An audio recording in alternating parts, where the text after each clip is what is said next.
Old Sturbridge Village in central Massachusetts is a great place to visit if you love old buildings as much as I do. And the furniture collection inside is extraordinary. They also have an extensive collection of decorative arts from the period. For instance, there are over 200 quilts from the early 19th century and some wonderful wooden racks to display them. Let me show you. Sarah LeCount is the curator of textiles here at the museum. Hi, Sarah. Hello. This is a beautiful quilt. What can you tell me about it? This quilt was made in the late 1830s by a woman from central Massachusetts who cut apart 12,000 pieces of fabric and sewed them back together again. 12,000 pieces, wow. And they're all different patterns. Where did she get all the fabric? Printed fabric like this was coming out of England and France in great waves. Also, American printed fabric companies were putting out good quality products like this by this time. Now, I see you have another quilt over here on a wooden rack. This is an earlier quilt from our collection, probably dating to the 1790s. You can see that the use of fabric is very different, with the larger blocks put in very squarely.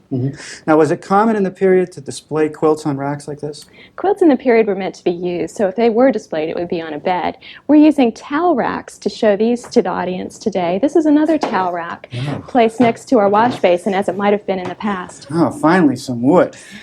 Well, you know, I can definitely build this, but the quilt, no way. You'd be surprised, Norm. More and more men are getting into quilting. You might want to give it a try. I don't think so. Hand me my nail gun.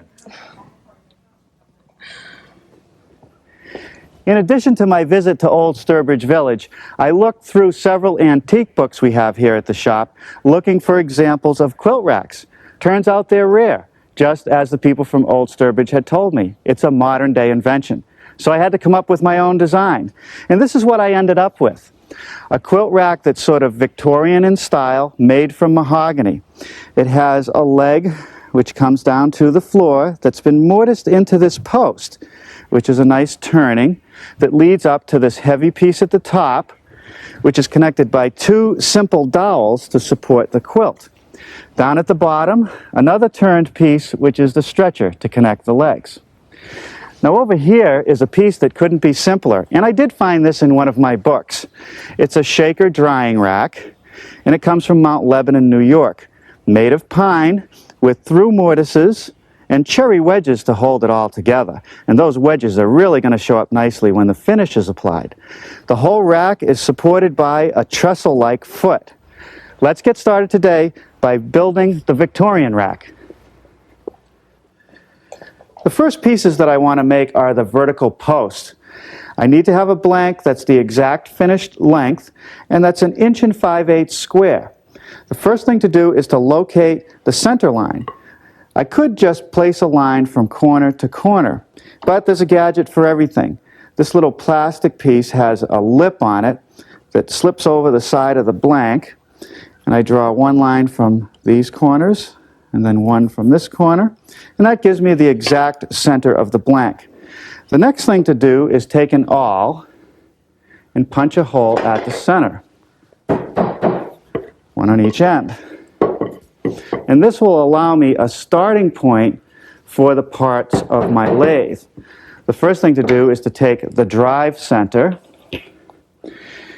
and set it in the pre-punched hole and drive the spurs into the piece of wood. Now, I use a rubber mallet so I won't damage my drive center. Then I take the assembly, slip the drive center back into the lathe, and then set the other end of the blank with the cup center. And just squeeze that in, turn it a little bit to set it, and tighten it in place. Then I want to check it for balance. But before I turn on any power tools, let's have a word about shop safety. Be sure to read, understand, and follow all the safety rules that come with your power tools. Knowing how to use your power tools properly will greatly reduce the risk of personal injury. And remember this, there is no more important safety rule than to wear these safety glasses. Now let's just check it for balance. At the slowest speed, we'll turn it on. And that seems pretty good. All right, now the next thing is that when you do a turning that ends up with a square portion at one end, often you'll get chipping right here at the beginning of the square part.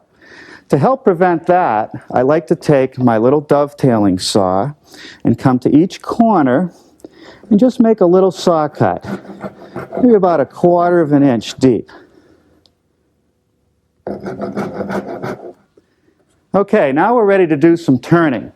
I think it's a very good idea to wear a full face mask when doing any turning work. The first tool that I'm going to use is a gouge, sort of a scoop-shaped tool. And I want to round the piece from the saw cut all the way to the end. So what I want to do is slide the tool rest into position about 1/8 of an inch away and parallel to the piece. Lock it in place and we're ready to go.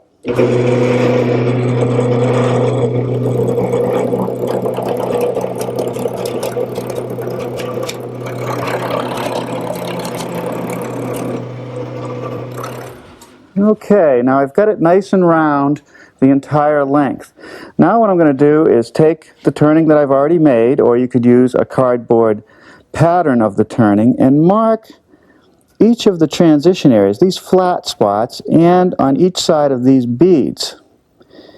And then what I'm going to do is use a parting tool to bring them down to the diameter that I want. Okay.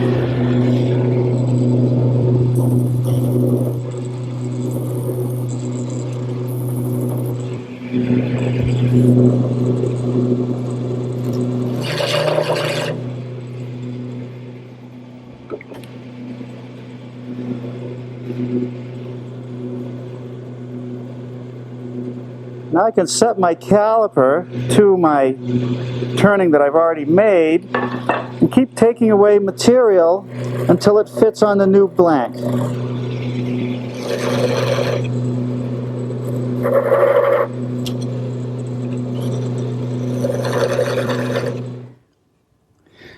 All right, with all the critical diameters turned to the right dimension, I now can complete the turning. And to aid in that process, I've taken one of the completed turnings and mounted it on this floor stand and set it right in front of the piece I have to complete.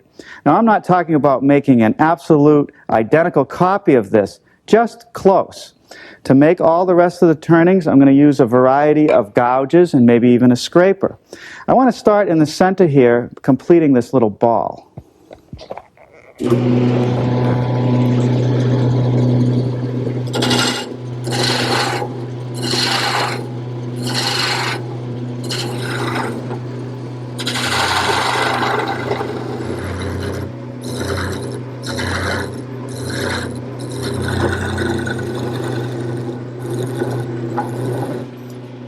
Okay, I'd say we're pretty close right here in the middle. The next thing I want to do is turn these two little beads. And to do that, I'm going to use the smallest gouge that I have. Okay, now that's pretty good. The next thing to do is to complete the straight section between those two beads, and I'll just move to a larger gouge.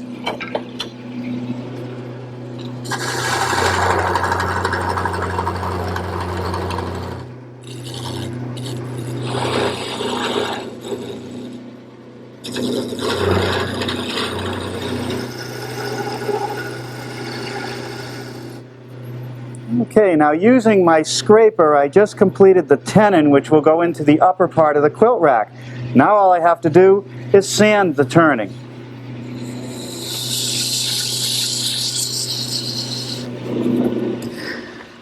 Okay, that takes care of the post. Now once you've mastered the techniques necessary to turn this piece, you can also do the turning for the stretcher, just a slightly different design.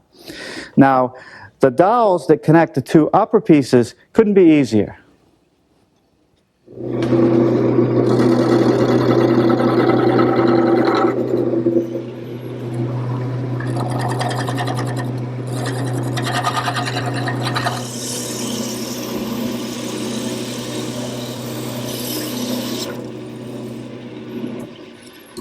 Okay, well that takes care of turning the dowel. Now let's take a look at how the feet fit into that post.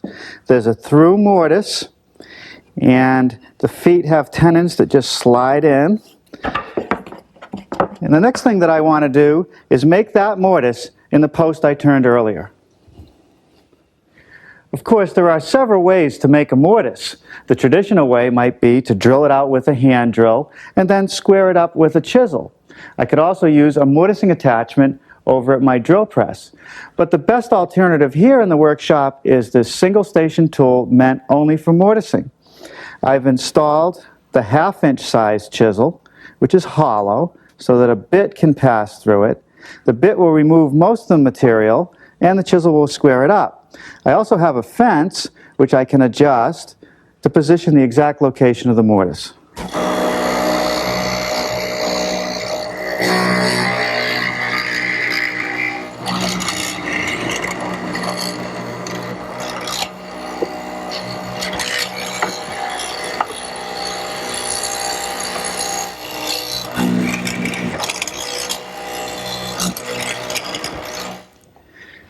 Okay, that takes care of the post for now. Let's start working on the legs. Here's a cardboard layout of the leg pattern, but I don't want to cut the shape of the leg first. I want to make the tenon first, which is at a 45-degree angle to the edge of the blank. I'll start forming the tenon at the miter box, which I'll swing to 45 degrees and just trim off the corner.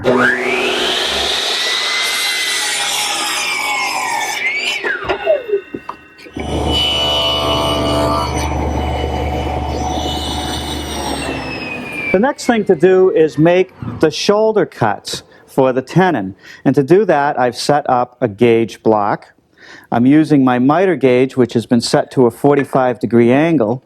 And because this piece is short and I'm cutting at a 45-degree angle, I'm using these clamp downs to hold it secure.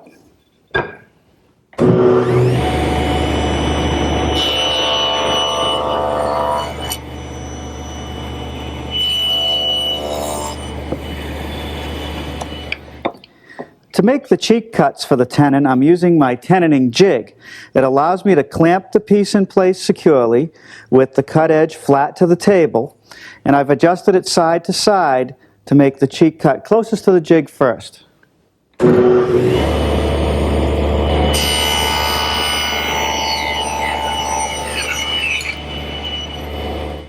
Now I've made an adjustment to the tenoning jig, moving it slightly this way so that I can make the cheek cut on the other side of the tenon.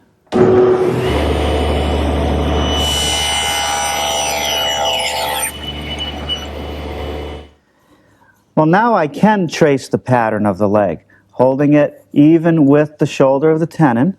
Just trace the outline. Now over to the bandsaw, where I can cut it out.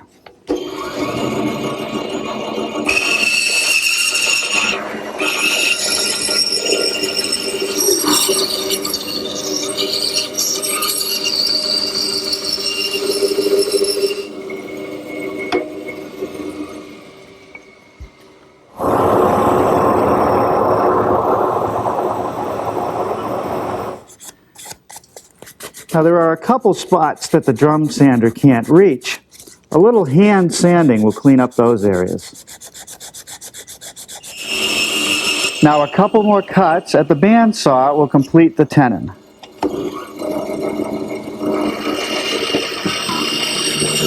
Now with the 2 feet tightly fitted but not glued into the post, I want to drill a 3/4 inch hole, 3/4 of an inch deep for the stretcher.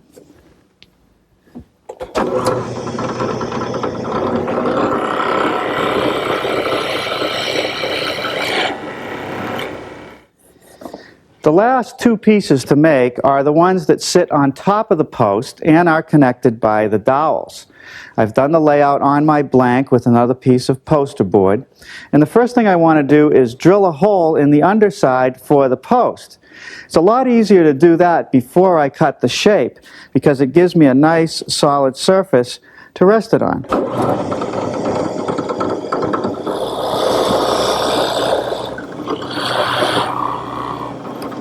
After changing to a 7/8 inch diameter bit, I'm now drilling holes for the dowels.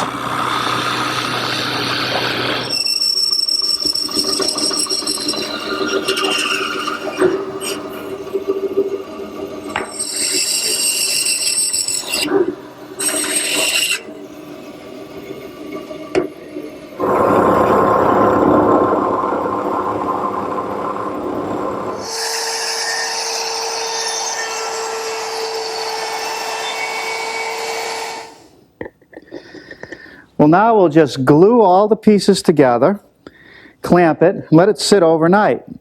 Then tomorrow we'll put the finish on this piece, and we'll build that nice little shaker rack. Well, all it took was one clamp to hold the assembly together while the glue dried.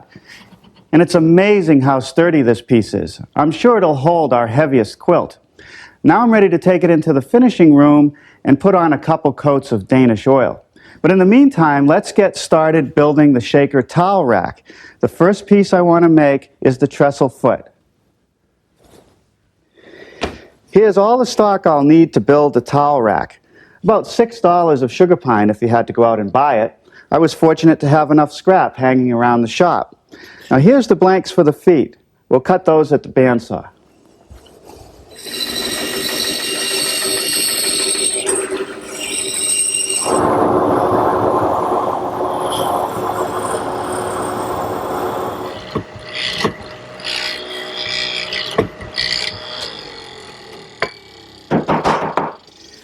Now with a 5/16 inch chisel in my mortiser, I've made the mortise for the post.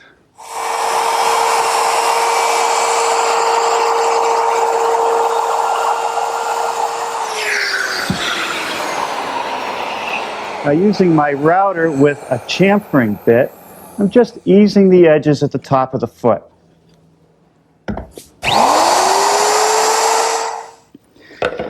Now we can start working on the posts.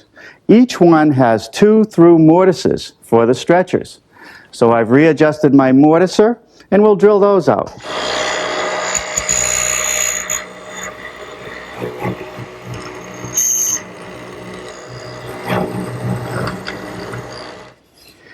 Where the post meets the trestle foot, I need to form a tenon. So I've set up my table saw with a stop block to set the distance of the shoulder cut, and I'll just nibble away the material.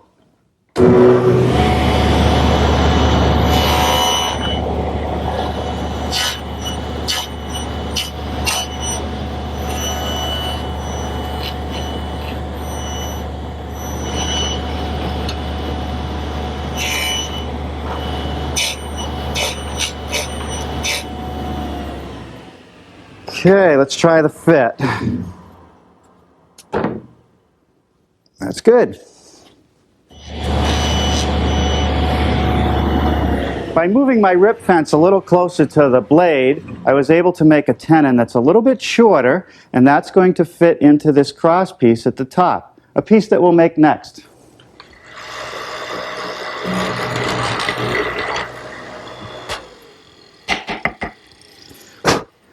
Now the mortise in the cross piece is a through mortise.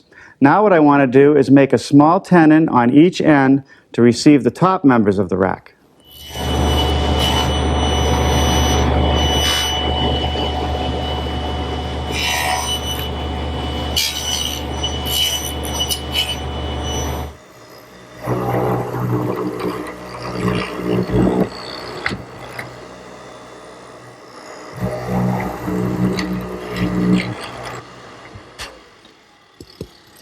Okay, that takes care of the through mortises for this intersection.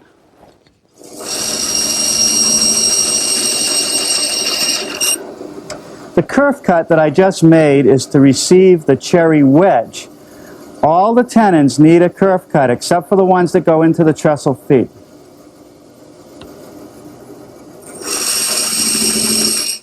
To cut those wedges, I first take a piece of scrap plywood and slip it around the blade. Otherwise, the wedges will fall through the slot in the table.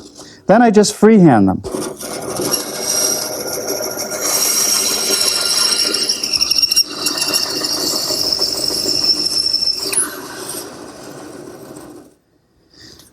Okay, now we're ready for a little assembly. Glue on the tenon and in the mortise. There's no brads or screws, just a little glue.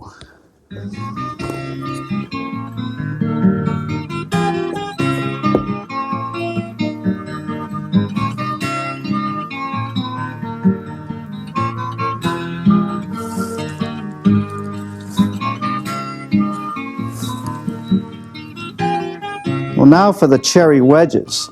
They're what really hold this joint together. Now the original had pine wedges. I chose the cherry because when I trim them off and finish the piece, they're going to look real sharp.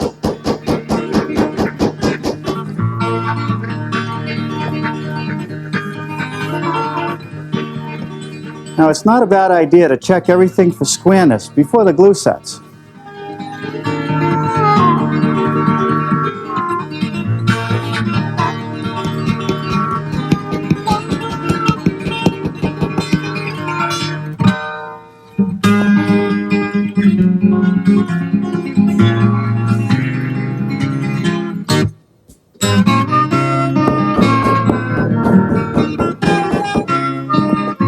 Now before I trim the wedges and sand everything flush, I'll set it aside to dry for a couple hours.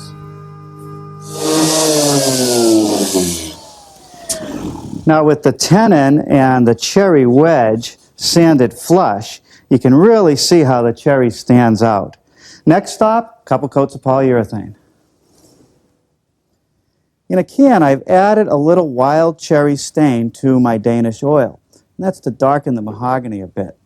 I applied one coat, which I let sit on there for about 30 minutes. This is the second coat, which I'll leave on for 15 minutes and then wipe off any excess.